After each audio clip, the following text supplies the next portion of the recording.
দিলে পটল, সকাল সকালে তুই তেতে গুজে কোথায় তুললি? ওই ইন্টারভিউ দিতে যাচ্ছি রে। তোলে তা কত নাম্বার ইন্টারভিউ? এই নিয়ে হয়েছে 377টা। এইবার না হলে আর চাকরিই করব না। কিন্তু তালিয়াতে ইন্টারভিউ দিতে যাচ্ছি, কাগজপত্রের ফাইল কোথায়? ও সব ফাইল টাইল লাগে না বন্ধু, আমি তো নিজেই একটা ফাইল। ওই একটা অ্যাপ্লিকেশন লিখতে হয়, তাই বাংলায় লিখে নিয়েছি, সেটা ভাঁজ করে পকেটে রাখা আছে। বেশ বেশ, তাহলে তোর অফিসে ইন্টারভিউ তোল আজ? ও আমি নিজেও যাই না রে, চাকরিটা কিসের। ওই পেপারে দেখলাম ইন্টারভিউ আছে, তাই রেডি হয়ে চলে যাচ্ছি, ব্যাস। তোর অবস্থা দেখে আমার মনে হচ্ছে চাকরি না, বসদের মাথা খাওয়া তোর মূল লক্ষ্য। আচ্ছা, আর দেরি করা যাবে না, ইন্টারভিউ টাইম হয়ে গেছে। তোর সাথে পরে আমার কথা হবে, আমি এবার আসি রে। বেশ, সাবধানে যা, উল্টো পাল্টা অ্যানসার দিয়ে আবার মান না খেয়ে আছিস। দুর্গা দুর্গা, মা দুর্গা, পটলকে গণদোলার হাত থেকে বাঁচিও মা, দুর্গা দুর্গা।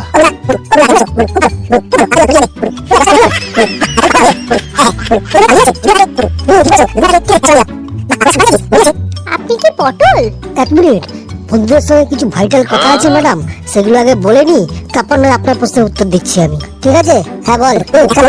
হ্যাঁ ম্যাডাম, আমি পটল, ওই আপনাদের চাকরির ইন্টারভিউটা দিতে এসেছি। ইন্টারভিউ ছিল সকাল 10টায়, এখন তো বাজে 2টো। ম্যাডাম, সময় একটা সংখ্যা মাত্র, মন থেকে ভাবলেই সময় পাল্টে যায়, বুঝলেন? এই যে পুটি, ইন্টারভিউ প্রার্থী কোথায়? এই যে পাঠাচ্ছি স্যার। আপনার নাম? আমার নাম বজ্রনাথ চাটুর্যে লঙ্কা ফাটুক চৌধুরী, সংক্ষেপে পটল বলতে পারেন। আমি কিন্তু ইয়ার্কি একদম পছন্দ করি না। আমিও না স্যার। বাহ, এমন নাম তো জন্মেও শুনিনি।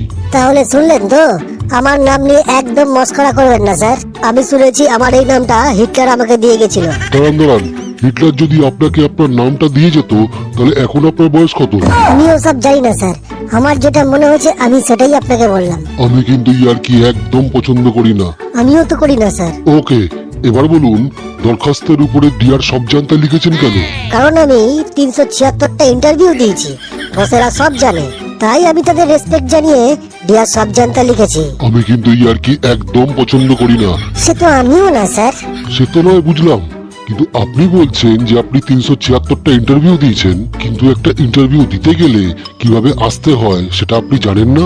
আপনার পরীক্ষার একটাও কাগজপত্র নেই, কোনো সার্টিফিকেট নেই, এনেছেন কি পকেটে ভাঁজ করা একখানা অ্যাপ্লিকেশন, তা আবার 5 থেকে 6খানা ভাঁজ করা। ছি, এভাবে কেউ ইন্টারভিউ দিতে আসে? না স্যার, কি আর বলবো, আসলে এত পয়সা নষ্ট হয়ে গেছে না ইন্টারভিউ দিতে দিতে, তাই আমি ঠিক করেছি আর কোনো দিন একটা পয়সা খরচা করবো না ইন্টারভিউ পিছনে স্যার। অনেক টাকা বেরিয়ে গেছে স্যার, আজকে আমার একটা গাড়ি হয়ে যা টাকা বেরিয়েছে স্যার, আমি আর 10 পয়সাও খরচ করবো না স্যার, তাতে আমার ইন্টারভিউ হোক আর না হোক। কি আর বলবো, এখানে নেহাত নিয়ে চলে গেলাম, কারণ আপনি ভাবতে পারেন যে কিছুই নিয়ে এলো না ছেলেটা, এটা ভাবতে পারেন, তাই একটা অ্যাপ্লিকেশন লিখে নিয়ে চলেই গেলাম, আর কিছুই না।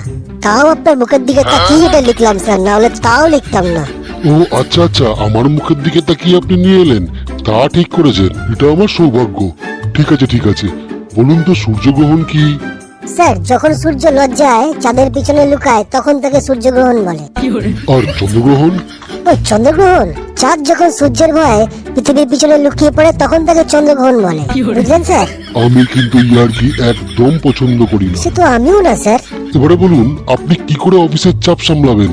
স্যার, চাপ আসলে আমি ছুটি নিয়ে নেবো, আপনি একদম চিন্তা করবেন না স্যার, আমি চাপ নিতে একদম ভালোবাসি না স্যার। বুঝলাম, বলুন তো ধূমকেতু কি? যে হঠাৎ করে উড়ে এসে জুড়ে বসে তাকেই ধূমকেতু বলে। বুঝলাম। আচ্ছা বলুন তো, মানুষ কি খেয়ে সারা জীবন বেঁচে থাকতে পারে? ওই তো কালাগালি খেয়ে স্যার। আবারও বলছি, আমি কিন্তু ইয়ার্কি একদম পছন্দ করি না। আমিও না স্যার। দূর, আজ অফিসে না আসলেই ভালো হতো, অন্তত ওই মূর্খটার পাল্লায় আমাকে আজ পড়তে হতো না। কি পোড়া কপাল আমার। যাই হোক, এসেই যখন পড়েছি কি আর করা যাবে। বলুন তো, হিউয়েন কোন দেশ থেকে এসেছিলেন? ওই স্যার চামচিকার দেশ থেকে, মানে চীন থেকে স্যার। আর আমাদের দেশে এসে উনি কি বলেছিলেন? চ্যাং চিকাং চুকাং চু, চুচুং চ্যাং চিয়াং চা, চুং চুং চিচাং চিং, চুং চ্যাং চিং চু, চুং চিচিং চাং চাং, চাং চিচুং চুং চু, চিং চুং চাং। থাক থাক থাক, আর শুনতে চাই না। এটা কি বললেন আপনি? উনি চাইনিজে বলেছিলেন, আমি শুধু রিপিট করলাম স্যার। আপনারা দোষ কি, আপনি তো চাইনিজ জানেনই না, তাই কি করে বুঝবেন? আমার মনে হয় থাক, ছেড়ে দিন আপনি, আপনারা আর বুঝতে হবে না। সে তো ঠিকই, চাইনিজ জানলে নিশ্চয়ই বুঝতে পারতাম। আচ্ছা আপনি আমাকে বলুন যে আপনি কেন এই চাকরি করতে চান? আসলে স্যার, আপনারা তো টাকা দেবেন তাই। আহার কেন? বুঝলাম, যদি আপনাকে অফিসের জন্য রাত 2টোয় ডাকা হয় আসবেন? একদম না স্যার। আপনি কেমন ভাবে আমাকে ডাকবেন স্যার?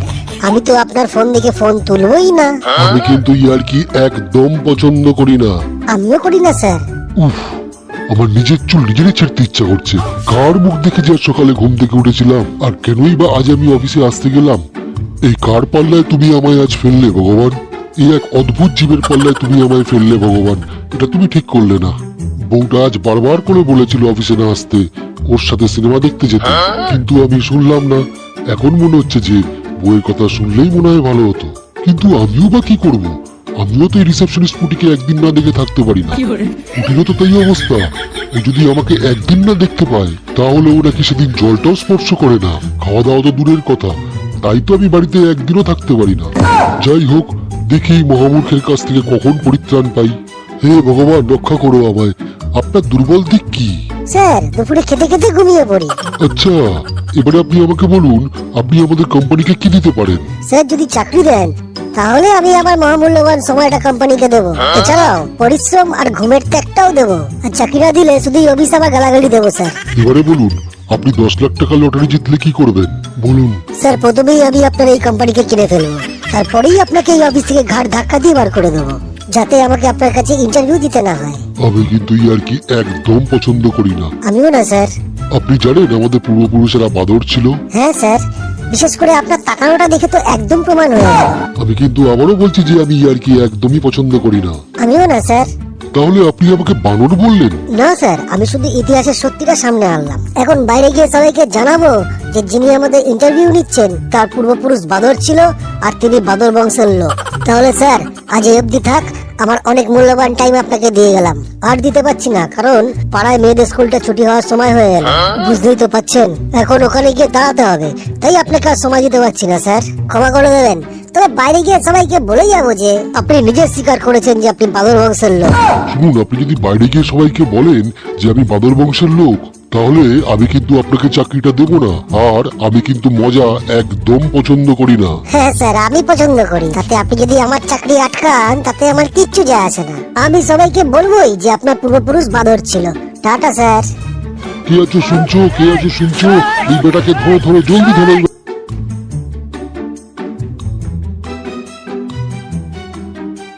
বন্ধুরা, অনেক কষ্টে প্রাণ নিয়ে বেঁচে ফিরলাম। জানি না আজ ওরা আমাকে ধরতে পারলে কি হতো, হয়তো পিঠের চামড়া গুটিয়ে দিত ওরা। যেভাবে ওই দারোয়ানটা আজ আমার পিছনে দৌড়ে এসেছিল, ভাবলাম তো এই হয়তো ধরে নিল আমায়, কিন্তু ভগবান আমায় বাঁচিয়েছে বন্ধুরা। ভাগ্য ভালো দারোয়ানটাকে ল্যাং মেরে ফেলে দিলাম বলে, না হলে আজ হয়ে যেত আমার। বাঁচার কোনো রাস্তাই ছিল না। কেন আমার সাথে এরকম হয় আমি জানি না গো।